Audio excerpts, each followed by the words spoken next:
Good evening, ladies and gentlemen, and welcome out on this very cold February evening. I'm so grateful that so many of you came out tonight.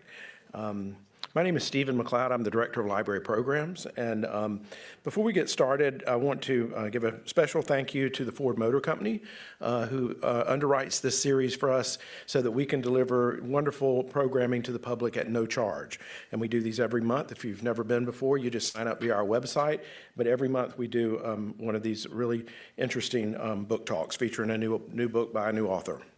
I'd also like to point out that our Q&A tonight is going to be done with a QR code, and you will see it here on the screen. You take an image of it with your phone, and you're able to send your questions to our speaker tonight, and then he'll be able to answer them for you. And I also want to point out that after tonight's talk, we have a special tasting of authentic 18th century punch. A special recipe that was created especially for Mount Vernon by a culinary historian, and it would be very close to what the Washingtons would have known during their time. And we have that while the book signing is going on. I also want to tell you about a few upcoming events that we've got. On March the 4th and 6th, we're going to be hosting our inaugural Women's Leadership Summit. And this is going to feature iconic historians and journalists such as Judy Woodruff and Anne Applebaum. This also includes admission to our annual Martha Washington Lecture, which is going to kick the summit off. The Martha Washington Lecture takes place on a Wednesday night here in this room, and it's going to feature renowned presidential historian Doris Kearns Goodwin. And you can buy the whole thing bundled together, or you can buy them individually. And you can find those tickets on our website. And then on March the 16th, we're hosting our next evening book talk, and that's going to feature Pulitzer Prize winning historian Edward J. Larson and his new book, Declaring Independence, Why 1776 Matters. So we hope you'll come back for that. And now it's my great pleasure to introduce our guest speaker for the night. Jordan B. Smith teaches early American and Atlantic history at Widener University in Chester, Pennsylvania, where he's an associate professor of history and a pre-law advisor. Jordan received his BA in history from Carleton College and his MA and PhD from Georgetown University. Before and during graduate school, he actually worked here at Mount Vernon as a historic trades interpreter here on our farm and at our distillery. His essays have appeared in Early American Studies, Pennsylvania Magazine of History and Biography, and Commonplace. He and his wife and family live in South Philadelphia, and he's here tonight to talk about his new book, The Invention of Rum, Creating the Quintessential Atlantic Commodity. So please join me in a warm Mount Vernon welcome for Jordan Smith.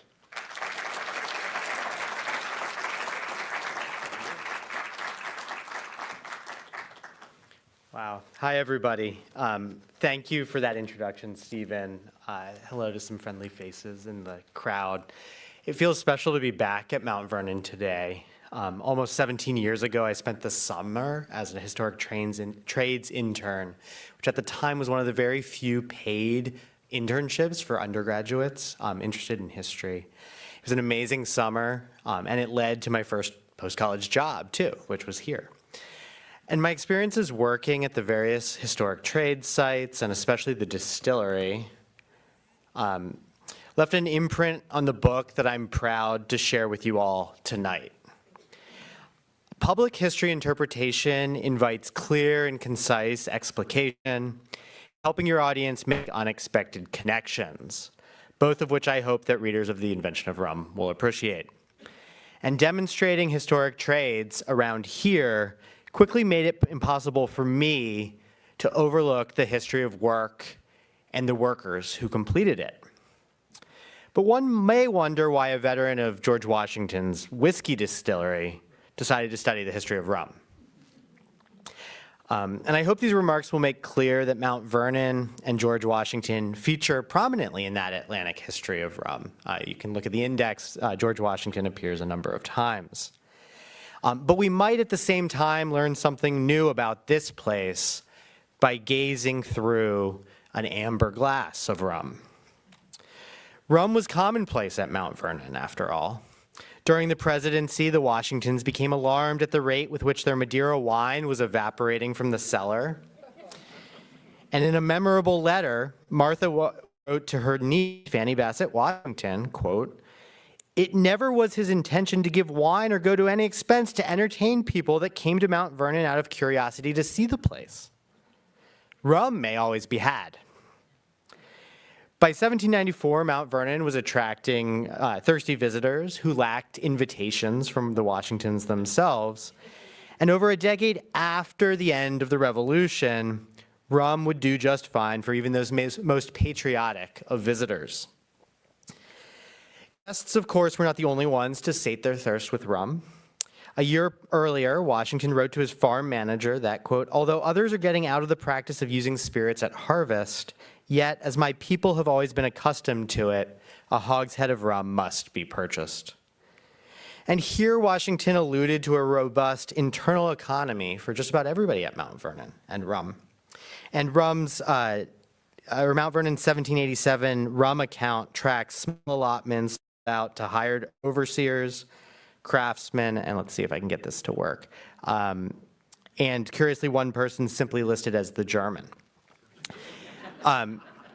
You'll note at the bottom, also kind of that January, there was a stipulation that the white people have 1 bottle per day from this date on account of the ciders being out. And other small allotments were destined for the house, and Stephen and I were talking about the possibility, I don't know, that could have been the rum that was used in some of the rum punch recipes that we've kind of talked about and that we'll get to taste later. But of course, many of the entries in the rum storebook describe the everyday dispensation of small allotments of rum to Mount Vernon's enslaved workers. Rum.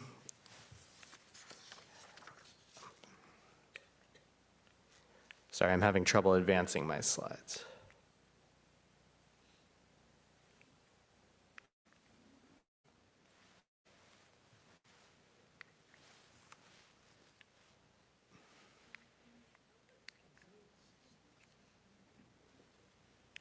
Oh. Okay.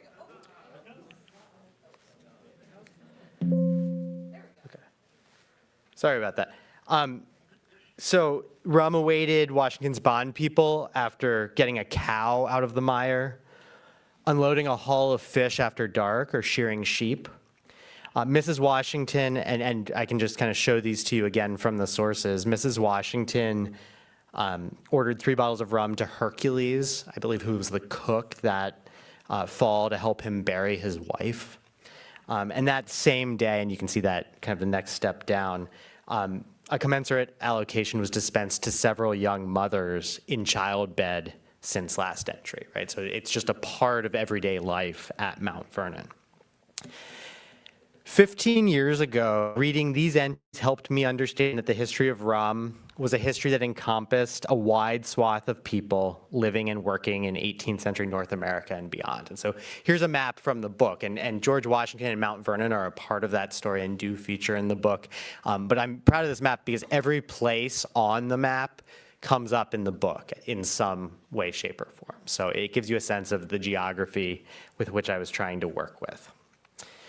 And the invention of rum is my attempt to try to understand how those inhabitants of the British Atlantic world came to terms with the abundance of new ingredients and ideas thrust together through the colonization and settlement of the Americas. It does so by piecing together the individual stories of free and enslaved Africans, indigenous actors, and British colonists who created, made, and moved one of the Atlantic world's most widely available and crucially cheapest goods. One primary goal of this book is to offer a history of rum that accounts for its place in the lives of almost everybody. And this was a stunning development precisely because rum originated as a creative means to get rid of trash, to get rid of the dregs left after sugar was made. And the very idea of rum's genealogy as a product of waste invites us to recenter our understanding of the societies and economies of the Atlantic world on how they were experienced rather than how somebody just wanted them to be, right? This was something that was being negotiated. The Atlantic world in which rum gained currency was a world coming to terms with the profitability of thinking and acting in ways that saw objects and sometimes people as impermanent and replaceable. And this strikes me as a quintessentially modern idea, first worked out in the cane fields and manufactories of Barbados and Jamaica, Philadelphia and Alexandria, Edinburgh and London. In part, as a result of my experience kind of at the distillery at Mount Vernon, I often played with the idea of a recipe as a means of organizing kind of like what I was trying to say and what I was trying to do. And that's not the organizational structure of the book, but it is going to be the organizational structure of what follows today. So we'll start with my quick infographic version. So again, to make rum, you start with things that can't be made into sugar. So damaged sugar cane, maybe that which had been kind of nibbled by rats, infested by ants, fell over in a hurricane, could not be processed before it started to sour. You would collect that, you would collect the molasses or any other imperfections from the sugar making process that weren't turned into granulated sugar. You would allow them to ferment, mixing them with water. You would load them up into a still. So now you know what the image on the cover is. And then after a couple of runs through that still where you're able to extract most of the alcohol and just some of the water as a liquid, you could load it into bottles or barrels, right? So that's probably a similar story for those of you who've gone to the Mount Vernon distillery and learned a bit about whiskey making there. And I've sometimes found recipes in the archives, in journals, almanacs, and guides to distilling. So I'll share a couple of them with you here. But there are myriad issues with relying on recipes like these. They offer insight into best practices when the distillery was ideally stocked with supplies and labor.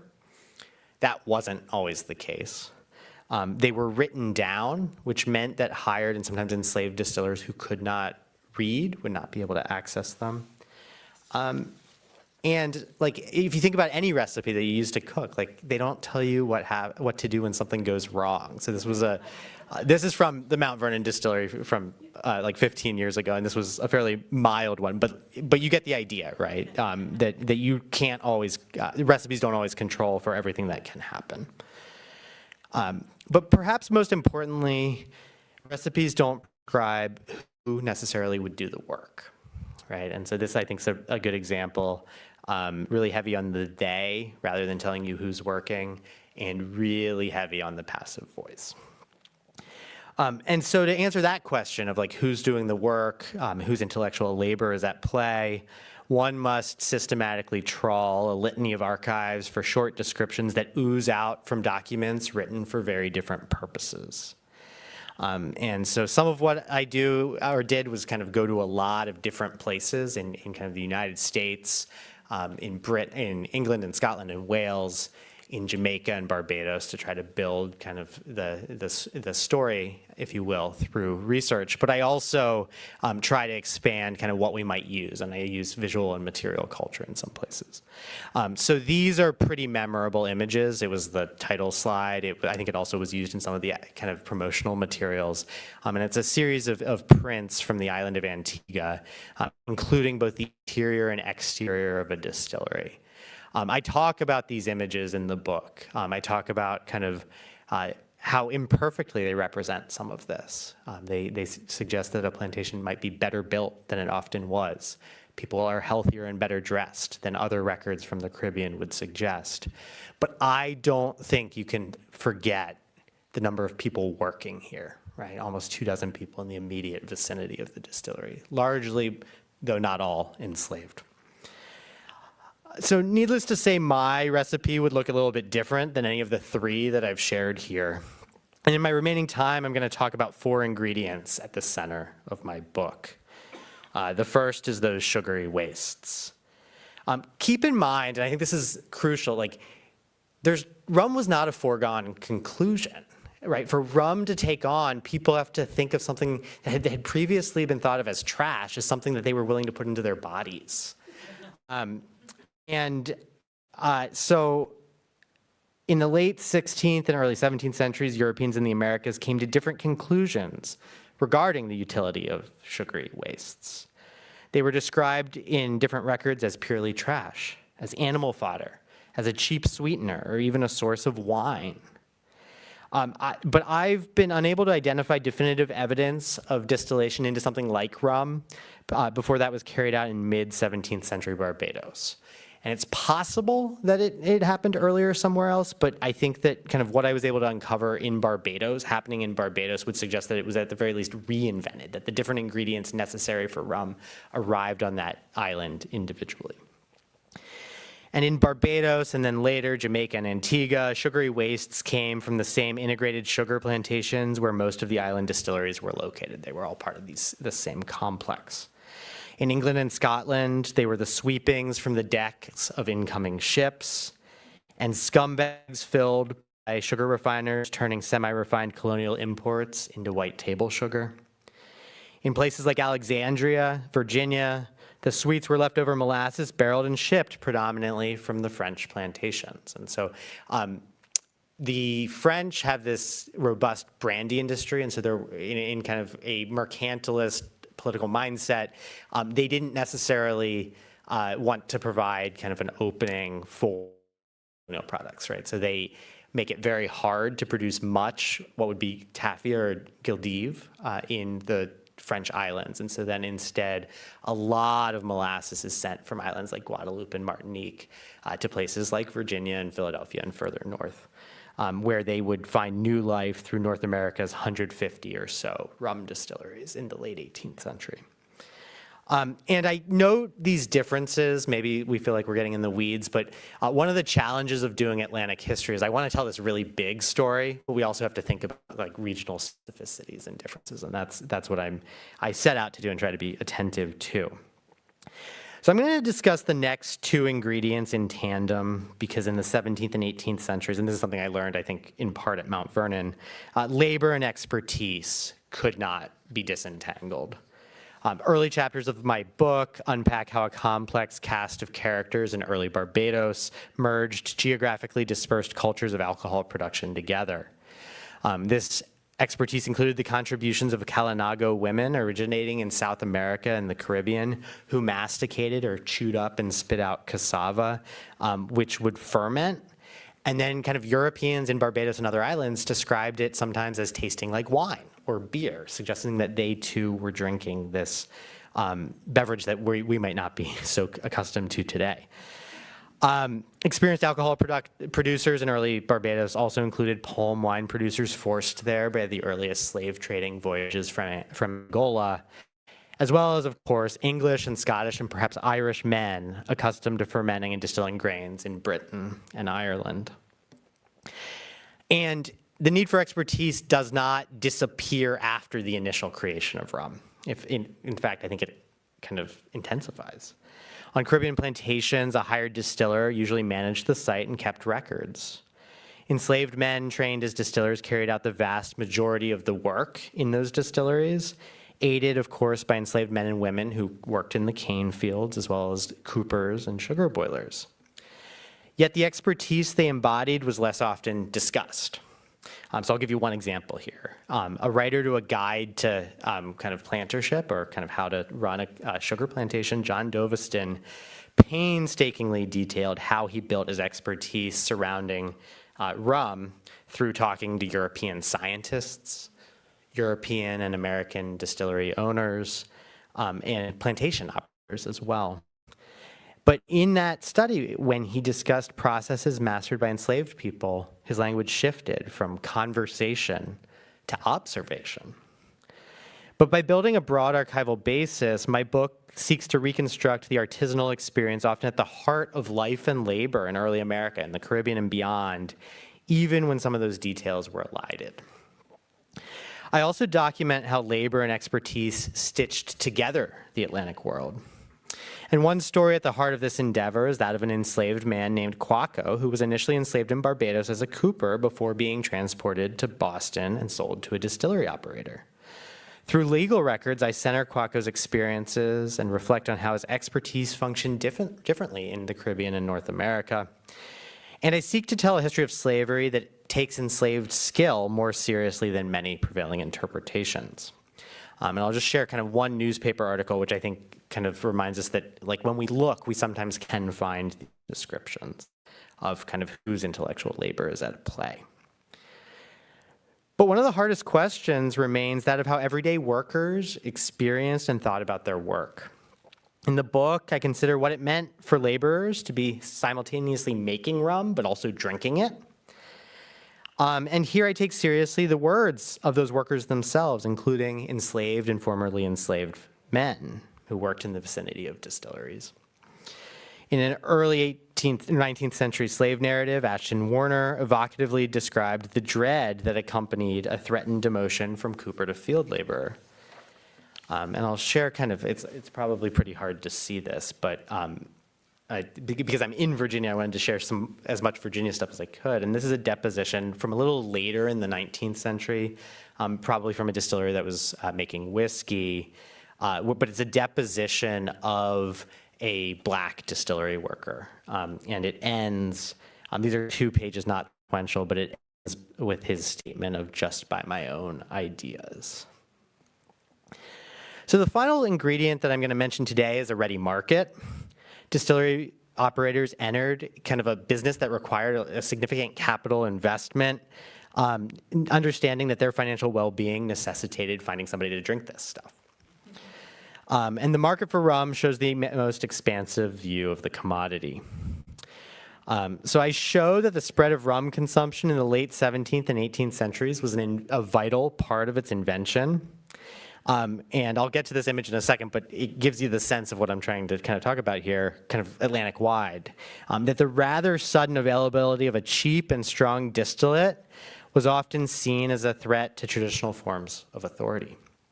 In Jamaica, rum-fueled debauchery, and we're talking about accounts of a priest preaching over a bowl of rum punch, or lawyers showing up to court drunk from rum, and pirates generally, and privateers generally. All of this kind of came together to cause observers to interpret the destruction of Port Royal in 1692 as a modern retelling of the biblical story of Sodom and Gomorrah.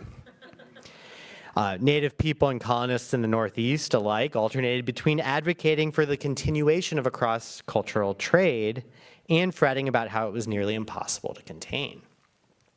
And in England and Scotland, the gin craze, famously depicted here by Hogarth, was in part fueled by rapidly expanding supplies of sugar-derived spirits.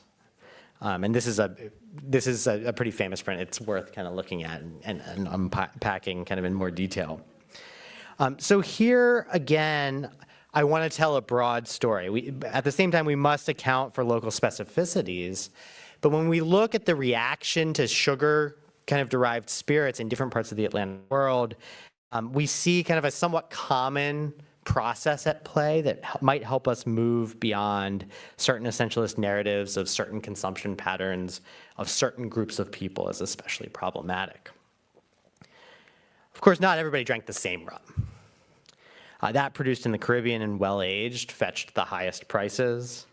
And the bottle shown here is actually and this is not an image in the book, but it's the rum that the book begins with, right? The rum goes to auction about maybe 15 years ago. And that's the story that I lead with. But it ended up in a basement of a planter's house in North England. But North American distilleries produced a less esteemed but no less well-traveled alternative.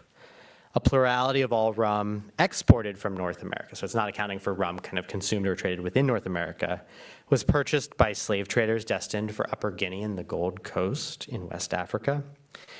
And distilleries buttressed this trade dotted the waterfronts of cities like Boston and Salem and Portland and Newport and Providence. Distillers in these cities built a market in parts of West Africa through their willingness to satisfy local African consumer tastes at a lower price. To understand this market, my book at points seeks to reconstruct what rum meant to people trading for and drinking it. Again, kind of including among groups like the Akan people of the Guinea coast. But some of you are kind of here at Mount Vernon are likely wondering where George Washington got his rum from. And Washington's meticulous record keeping provides a clear answer. And I'm going to end with kind of this discussion because I think that it's emblematic of what I set out to do on a larger scale in my book. The book takes familiar and unfamiliar people's encounters with rum to tell a geographically expansive story of an integrated Atlantic world shaped by men like George Washington, as well as those they traded with, learned from, hired, and even enslaved.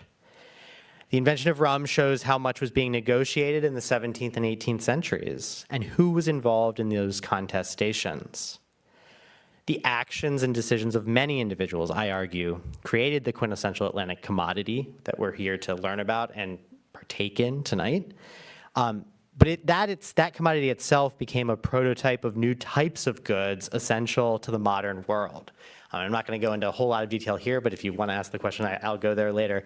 But here I'm thinking about rum as a prototype for things like cigarettes and tea bags and even chicken nuggets, right? Like these commodities produced from offal in one way or another.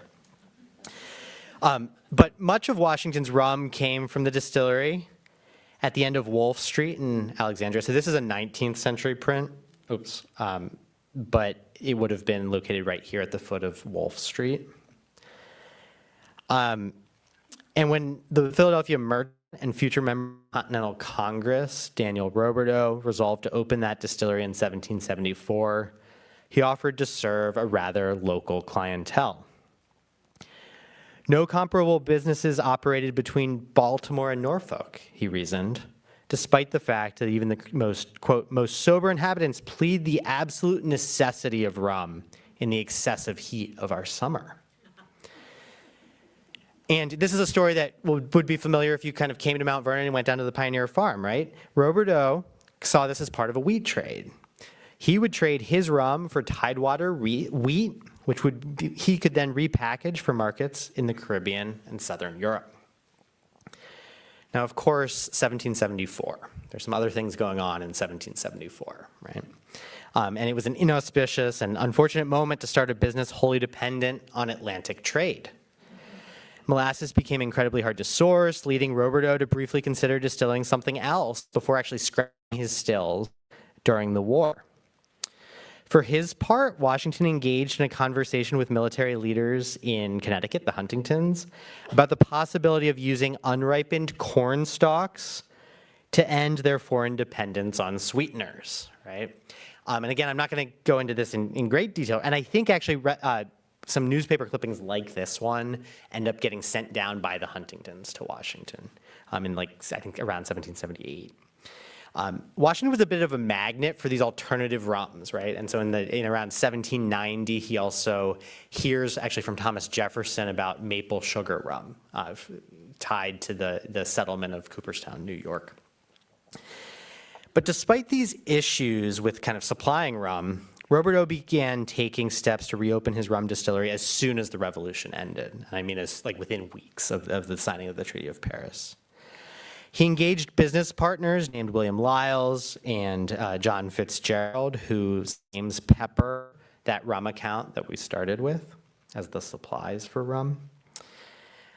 And none of these men, Washington included, saw the American Revolution as a challenge to rum's preeminence in early America. As late as 1792, the U.S. distilled 4.2 million gallons of rum annually, which was about 85% of the amount that had been produced prior to the war. But in 1797, as George Washington pondered opening a distillery of his own, he sought feedback from his former aide-de-camp, friend, and rum source, John Fitzgerald. What about making whiskey rather than rum? Washington pondered. While Fitzgerald clung to his rum distillery a mere 11 miles away, he assured the former president that, quote, as to the sale of the whiskey, there can be no doubt if the quantity was 10 times as much. Trade restrictions, the impending abolition of the transatlantic slave trade, and American expansion westward had begun changing consumer tastes in ways that the Revolution itself could not.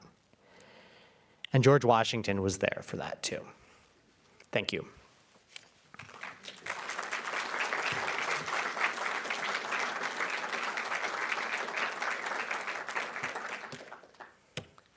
So I think that they're going to, that we'll put the slide up that includes the QR code again, but I don't know how to do that. Oh, there we go.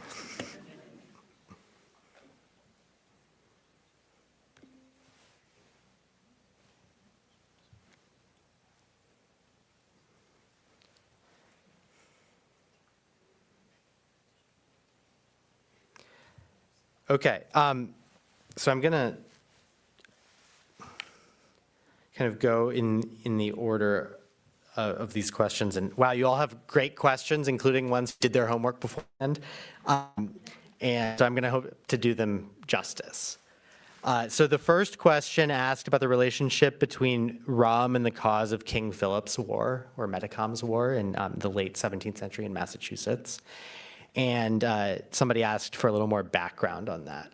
And so I discuss this, if I remember kind of correctly, in chapter 2 of the book, where I'm talking about some of the tensions between kind of European and European descended colonists in North America, and especially in the northeast of what would become the United States, and kind of native communities. And they're like, one of the things that I'm trying to do in that section more broadly is complicate how we think about rum and this kind of intercultural trade between native people and Europeans. And think about how rum was at times a source of considerable like strife, and bad things happened when people were kind of over-consumed rum. Violence kind of broke out. Native people were sometimes swindled out of land, which some of the kind of documents pertaining to King Philip's War kind of suggest that is one of the causes of King Philip's War, as well as the loss of traditional authority between kind of young men who might have been consuming the rum and kind of elders within their communities, which was another thing that was brought up in these documents. And I want to think about those moments of strife, but I also found that there was like, this was a moment where Native people too were actually sometimes wanted rum, right? And I want to take seriously like their kind of thinking process, their kind of exploration of the new world that was all around them in this moment. And so that's a little bit more of kind of where I saw kind of King Philip's War fitting into that. And then, of course, we have a question about the origin of grog, the naval rum ration in I think specifically in Jamaica rather, in 1730s, 1740s. So generally the rum ration, which becomes codified in like the 1730s, was a solution to a problem that vexed the British Navy. So this is a moment where the British Navy starts to kind of take longer and longer trips abroad. So like they had previously maybe, they would only be at sea for a couple of weeks, and then they spend more and more time at sea. And sailors expected kind of rations of alcohol.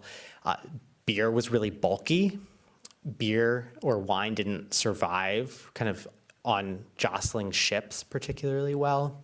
And so rum was easier to kind of supply from the Caribbean, right? And it also was easier to store. So the general ration when it becomes codified is about a pint of rum per day. And so some of what Vernon does is he becomes concerned that all of that rum is being consumed in one sitting, right? And so one of the first things he does is he splits up the rum ration into 2 servings a day. And kind of the grog it's often watered down. He's encouraging sailors to add lime, which can solve other problems that the British Navy is dealing with, like scurvy. And he also, in the process, kind of cleans some things up. So the whole like dispensation of the rum ration becomes a right for a sailor to see, right, to make sure that they have kind of the proper amount of rum.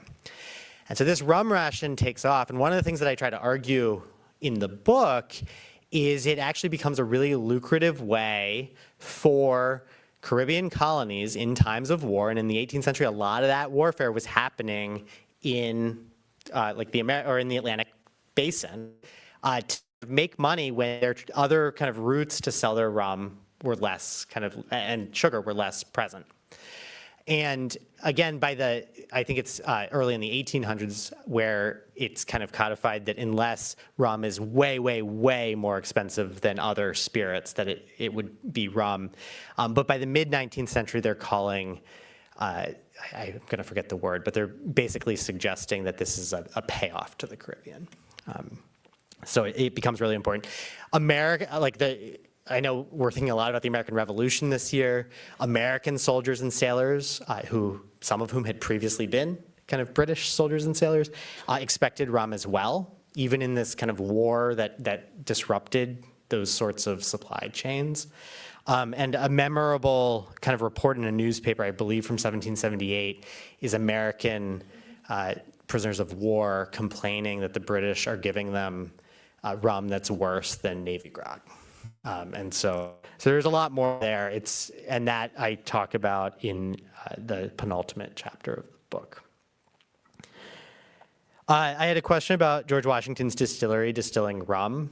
Not to my knowledge. It was like these rum distilleries normally would be right by the waterfront, right by the port where the very heavy molasses came in. Though the Mount Vernon distillery that has been rebuilt has produced some rum about a decade ago. Great question about, was rum taxed like whiskey? Yes. Lord North at one point calls spirits not just luxuries, but pernicious luxuries. And he thinks that they're the perfect thing to be taxed, right? Because you're taxing vice. So generally, one of the kind of lessons of 18th century British tax policy is that you can put a lot of taxes or duties on rum or other spirits, and people will still buy them. So sometimes there were up to like 12 duties on them. I believe the first or second building built for Yale University was the rectory, the rectory, and that was funded by a colonial duty on rum. In Virginia, in the 17th century, they actually tried to tax rum, and they rescind that tax pretty quickly because they just are having trouble enforcing it. And again, I think a little bit about kind of in the penultimate chapter of the book of the ways in which kind of the state, like the British, are profiting off of rum, and individuals are profiting off of rum, and they both are trying to do kind of whatever they can to like make sure that they're securing the profits that they want. But and we could talk a lot more about taxes too, because like the gin craze is another moment where they add this tax on vice. Again, one thing to keep in mind if we're thinking about like the coming of the American Revolution, the issue was with kind of the taxes in the 1760s that lead to kind of this imperial crisis is not that they're just taxes. Taxes had been kind of accepted. Taxes to regulate trade included the Molasses Act in the 1730s, right? And the Sugar Act, which was not like the most opposition to the Sugar Act wasn't about the right to tax. It was about like the heavy-handedness of the tax. And there had also been local efforts by colonial legislatures to tax for a variety of reasons to raise revenue. But those later taxes, the issue was that they were meant to raise revenue, and without kind of representation in Parliament, the Americans didn't think that Parliament had the right to tax. And I'm trying to go through these as quickly as possible, and feel free to ask outside of the book signing or catch me if I miss part of your questions. Question about aging rum. So plenty of rum would have been consumed pretty quickly, right? The barrels were the easiest way to move large quantities of rum, and so it would pick up some kind of texture and color and flavor from those barrels. But one of the reasons why rum was aged for at least a little while was that the stills had lead in the pewter that was used. And so this was causing an illness that is often written about in the records as dry bellyache. I don't know if anybody's ever heard of dry bellyache, but it's lead poisoning. And so the Navy decides that the rum that they want their sailors consuming will have sat in barrels for a period of time because the lead will settle to the bottom, right? So perhaps a surprising kind of origin of the aging. It would not have been as long of an aging process as some, but I think that gets to Like, it wasn't all being consumed right off the still. Major differences between 18th century rum and rum today. The first one is that the waste products that I spend so much time talking about is less, a lot of rum is now made kind of from sugar more directly. I think, so I think that would be one major difference in taste. I have not tasted any really old rum. I do begin the book with this bottle of rum that gets auctioned off, and a number of bottles get auctioned off, but at least one has been opened and tasted. And so I was able to use taste notes from the tasting event 15 years ago, so you can kind of read there. I'm not like a real connoisseur of rum, so I think I'll leave the tasting notes from them rather than my own. But they had varying impressions, but they generally said it tasted like rum, right? Like it wasn't their favorite rum they had ever had. I think one kind of commentator said it took a fiery swing at their nasal passages, but it was recognizable as rum. So was rum used as a strategy to preserve food crops so that they were safe from spoilage? If I'm kind of understanding kind of how this question's being asked, right, like that's part of whiskey, right? Like that you can kind of take grains, you can distill them. The crop is kind of smaller, easier to move. Because it's being made from molasses, and I think this is crucial for a lot of what I think about with rum, it was a value added rather than a substitution cost. And so, and this actually is something that affects that distillery in Alexandria that Roberto runs. Roberto wants to produce whiskey during the American Revolution, but many colonies, if not most colonies, actually outlaw the distillation of grains because they need the grains to feed people. So it kind of functions a little bit differently than whiskey. I don't know if it was being used as a preservative per se, though. Oh, a question comparing this to other commodity studies. I guess what I would say to this, and I have a lot to say, this is the sort of question that you have to answer a lot in graduate school, and as you're kind of defending the book. One thing that I'm really, really interested in is thinking about kind of a human-powered history. And so I think sometimes when we center our kind of study on goods, we can quickly say rum, the spirit that revolutionized the world or that transformed early America or the Atlantic world. And of course, the rum can't do that. People can do that. And so I'm interested in kind of thinking about those human relationships. And you might have gathered this from my talk. I'm interested in thinking specifically about the production of commodities, and kind of individual producers, individual makers, and kind of telling their stories as well. And I think there's some other answers to that, parts of the book really try to take the environment seriously, and kind of think about kind of how people are kind of contending with the environment, and also thinking about how rum's consumed within different groups of people, not just kind of at a tavern in Philadelphia or something like that. So the question of why Washington makes a kind of whiskey rather than rum, I do think Washington was reading kind of a changing business climate, right? 1797, it's about a decade before the abolition of the transatlantic slave trade to North America. The American population is moving further westward, where it's harder to get molasses to, but there's kind of these fields of grain. Washington, of course, is a wheat farmer and can grow grains.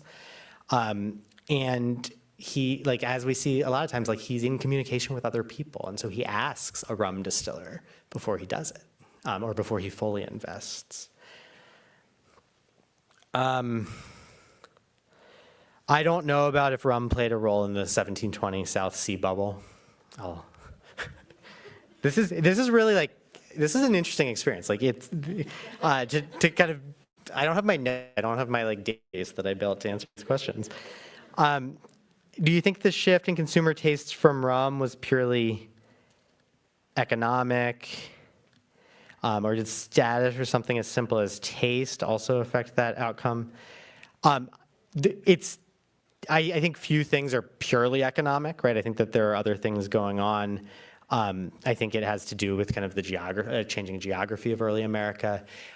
Rum does experience challenges in the 1790s tied to kind of questions about the morality of slavery, right? So that last image I ended with, which is a punch bowl from the Museum of the American Revolution, the poem on the back, so the one side is Washington. The poem on the back of a rum punch bowl is a kind of couplet that's tied to the abolitionist movement, right? So like people are thinking about kind of whether they can continue to consume rum. This is a kind of I think in some ways, and here channeling like the historian Christopher Leslie Brown, like the American Revolution kind of opens up new idea space in the abolitionist movement, makes these people seem as like moral exemplars rather than kind of a fringe political movement. And like when people give up sugar, they also give up rum. And now consumer action like that doesn't usually like last particularly well. But as that's happening, as kind of war in the Caribbean, where sometimes enslaved revolutionaries even say that they're kind of burning down plantations because they have the right to dispose of their labor, right? I've kind of encountered records that say something like that. All of this is making rum harder to not think about. Right? And this is kind of shortly before whiskey kind of takes hold. Rum production prior to the mid-17th century, I don't think so, right? And this is people who work on this topic a lot agree a little bit on this. I can't find the records, and I will be completely honest. My research really focuses on the British Atlantic world.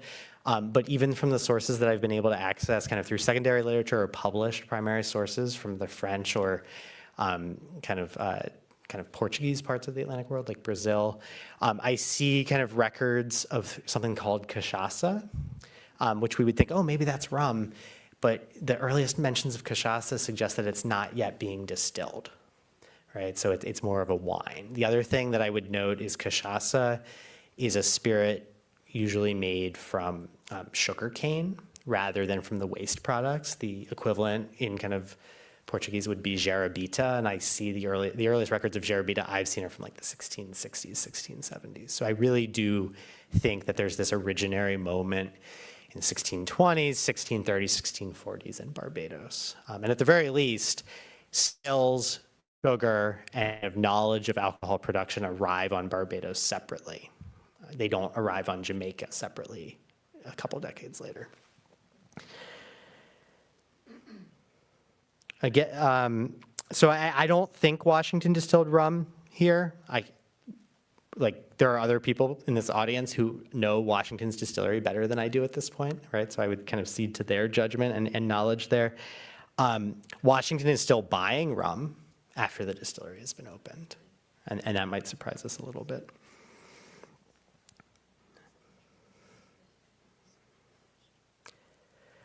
Sensory experience of producing rum. So the first thing I would say, like in terms of like experiential learning, I think that like spending time in a distillery and in this distillery was really important because you start to read the records and guides to plantership and manuscript records talk about things that you couldn't learn from reading, and they sometimes even say that in the documents, right? So I think having that experience is helpful there. One thing I try to do when I'm reading records that were written for a very different purpose than what I'm reading them for is to think about how somebody would have experienced whatever was being described, right? And so I try to write quite close to my sources. That's a decision I make as a historian.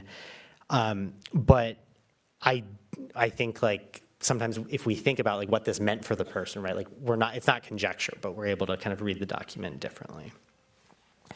Ooh, piracy in the 17th and 18th centuries and production and trade of rum.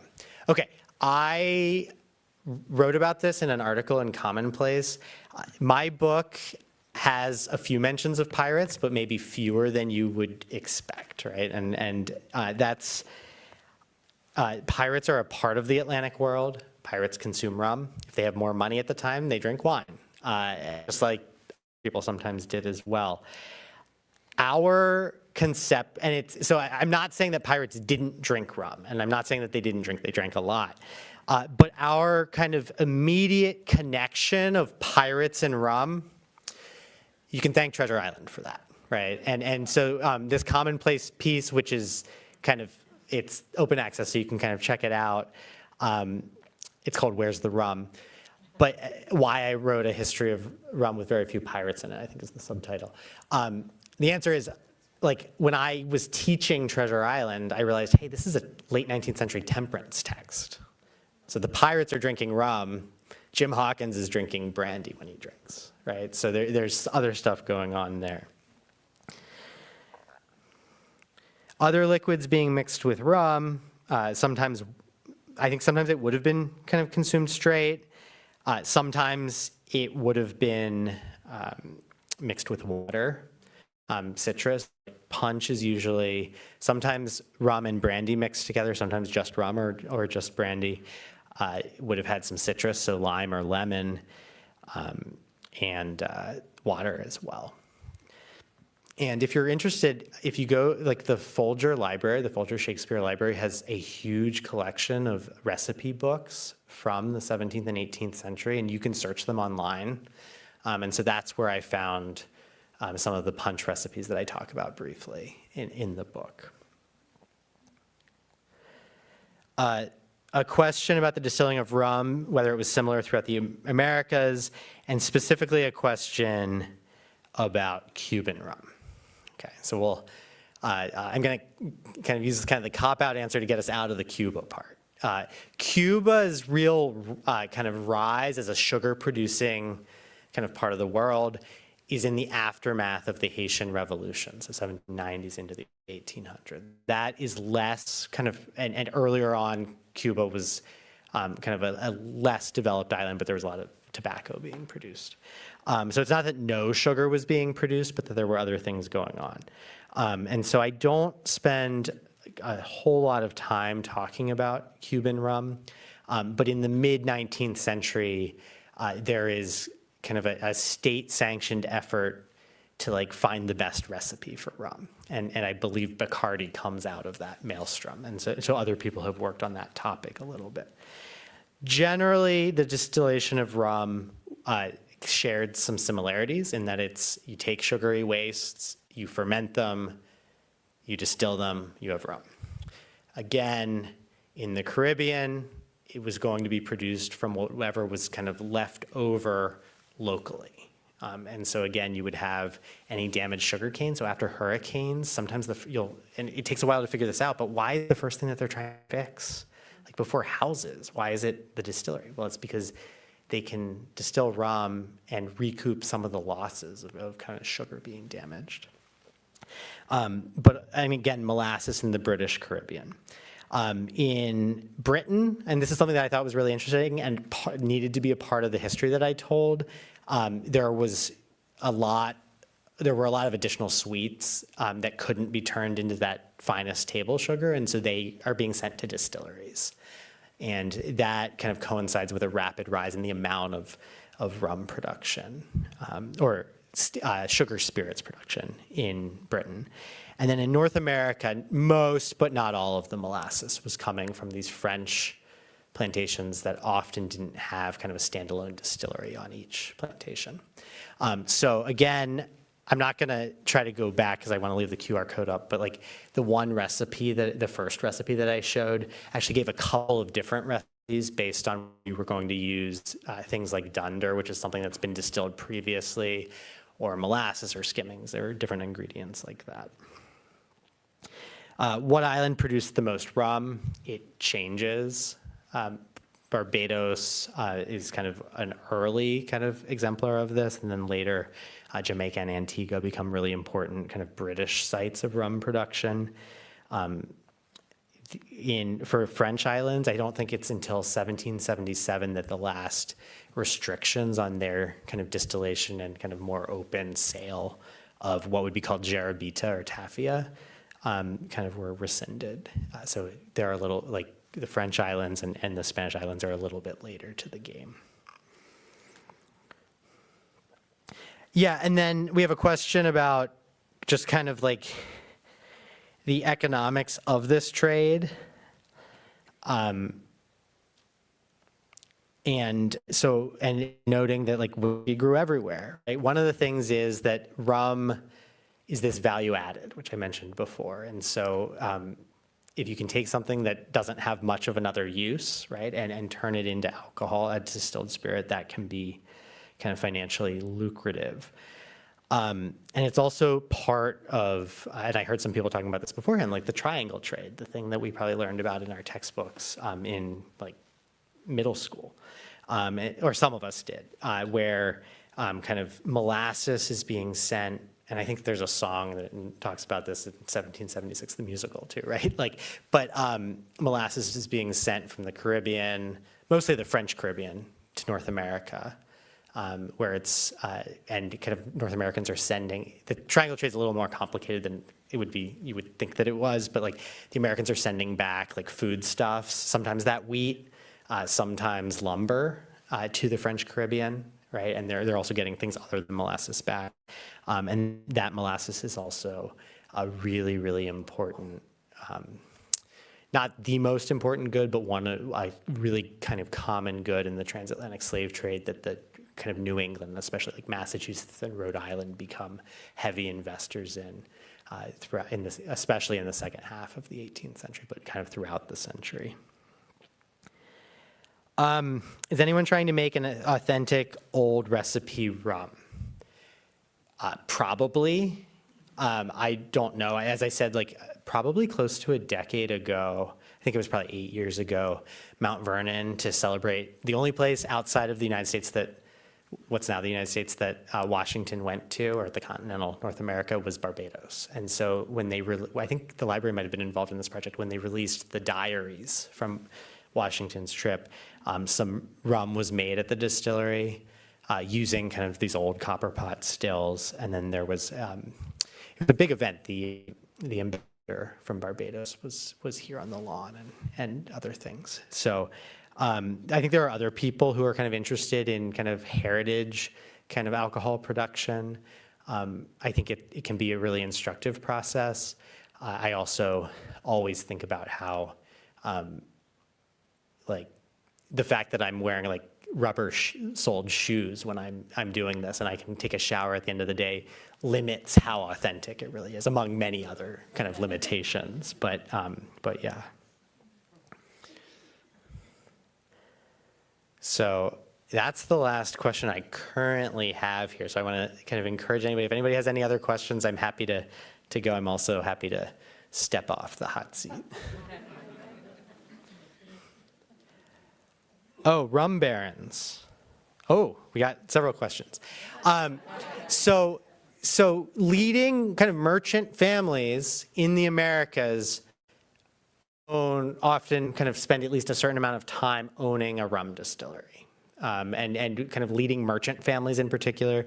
And then, of course, if you owned a plantation, and many wealthy British people owned plantations, even if, or kind of had a share in plantations, they too had, by nature of the integrated plantation complex, they too had a distillery. And so it's, yeah. So there were kind of these fortunes not just built on rum, but where rum was a part of a diversified portfolio. And so some of the records I use, so I spent some time in Providence at the John Carter Brown Library, and the Brown family business records include records of a distillery. And one of the things that I learned there is, and that distillery largely or exclusively relied on kind of hired producers. It was in the 1780s and 1790s, I believe, that distillery was operating. But there were the pay stubs, and they hadn't actually yet been processed. And the archivist processed them for me so I could look at them. And she was happy to do it, but she's like, you've seen the account books. I don't know what you're going to see. But it was very, very interesting to see who was working and for how long. And the thing I did learn is who was signing their name and who was signing with an X, suggesting that they weren't literate. And so like the point I made earlier about kind of recipes and kind of literacy, one of the ways I learned that was through those sorts of records.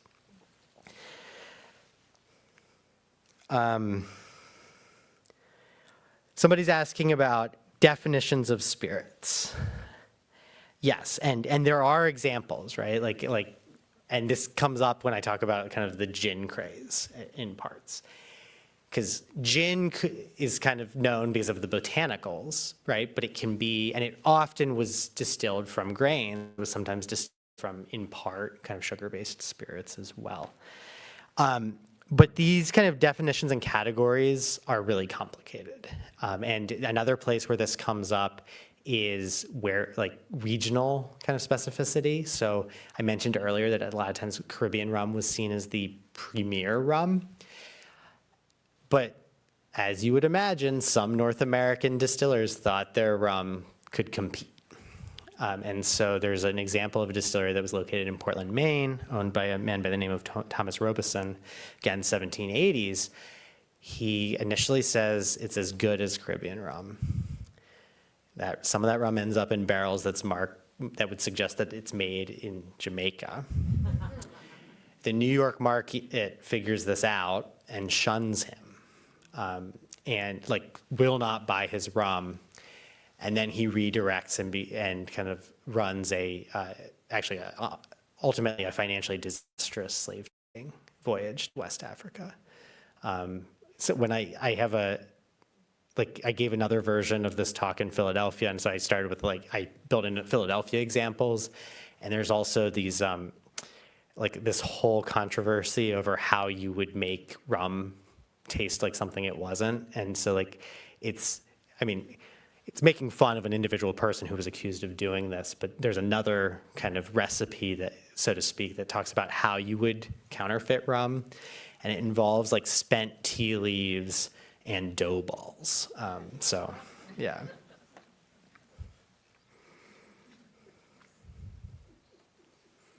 Any last questions?